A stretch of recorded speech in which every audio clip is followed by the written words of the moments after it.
नमस्कार, मेरे YouTube channel में एक बार फिर से आपका स्वागत है। आज हम बात मंगल पांडे की करेंगे। आज हम इस बारे में बात करेंगे कि यदि मंगल पांडे को धोखा न दिया गया होता तो क्या संभवतः भारत 1857 में ही आज़ाद हो गया होता? क्या अंग्रेज इतने दिनों तक भारत पर शासन नहीं कर पाते? क्या मंगल पांडे को यदि धोखा न दिया गया होता तो अंग्रेज हमारे देश पर इतने दिनों शासन कर ही नहीं पाते? तो आइए देखते हैं कि क्या हुआ था उस दिन और किस तरह से मंगल पांडे को धोखा दिया गया था।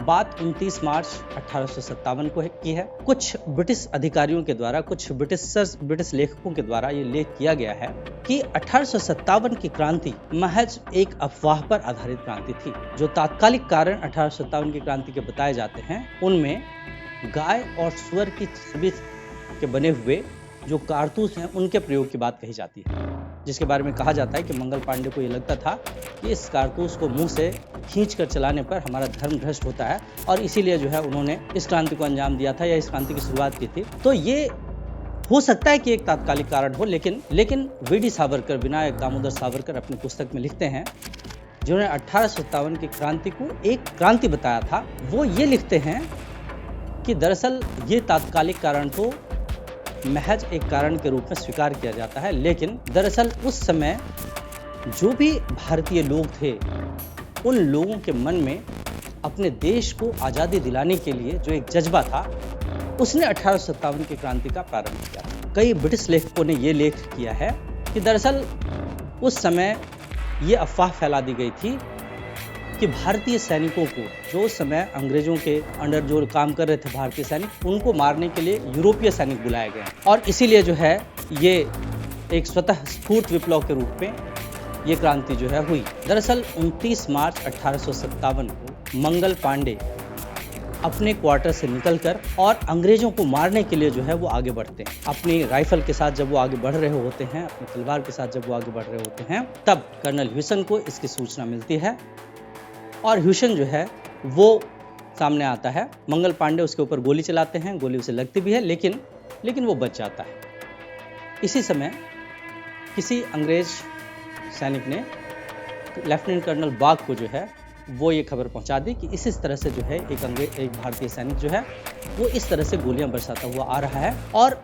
उसी समय लेफ्टिनेंट कर्नल बाग जो है वो अपने घोड़े से जो है आते हैं। जब मंगल पांडे लेफ्टिनेंट बाग को जो है देखता है, मंगल पांडे जो है वो उस लेफ्टिनेंट बाग के ऊपर गोलियां चलाते हैं, लेकिन संयोगवश लेफ्टिनेंट बाग जो है वो बच जाता है और गोली उसके घोड़े को लगती है और वो गिर जाता है।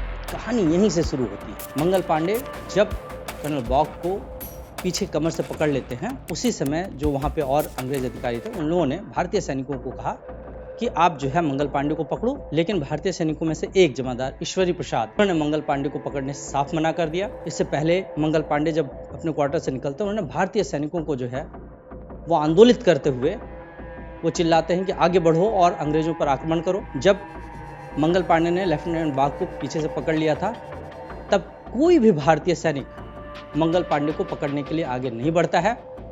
अंग्रेजों के लाख कहने पर भी, लाख ऑर्डर्स देने पर भी कोई भी भारतीय सैनिक उस समय मंगल पांडे को पकड़ने के लिए आगे नहीं बढ़ता।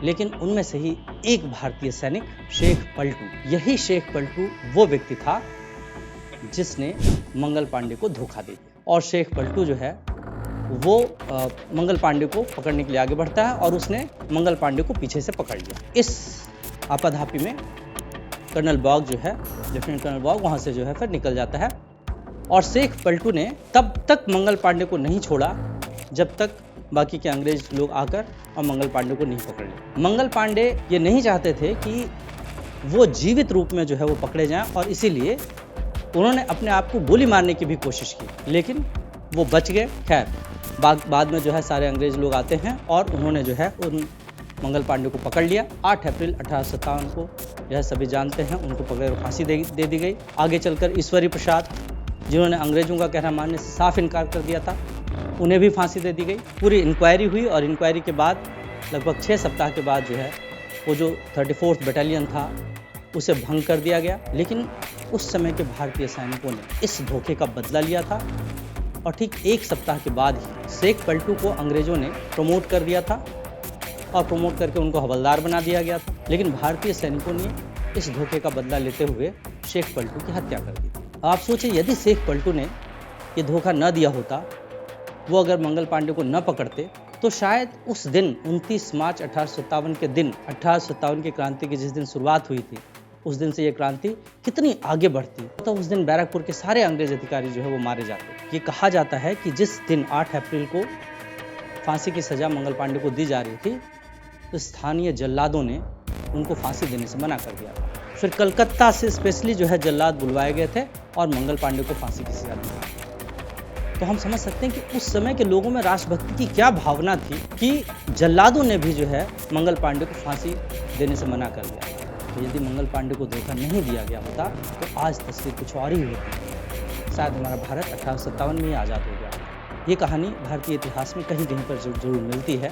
तो इस तरह से एक ऐसी कहानी थी जो अपने ही लोगों के द्वारा किए गए विश्वासघात की कहानी थी, धोखे की कहानी। आज के लिए इतना ही। अगली कहानी में हम फिर से किसी नायक या नायिका की कहानी के साथ मिलेंगे जिन्हें शायद भारतीय इतिहास के पन्नों में वो स्थान नहीं दिया गया जिसके वो हकदार थे। थैंक यू, धन्यवाद।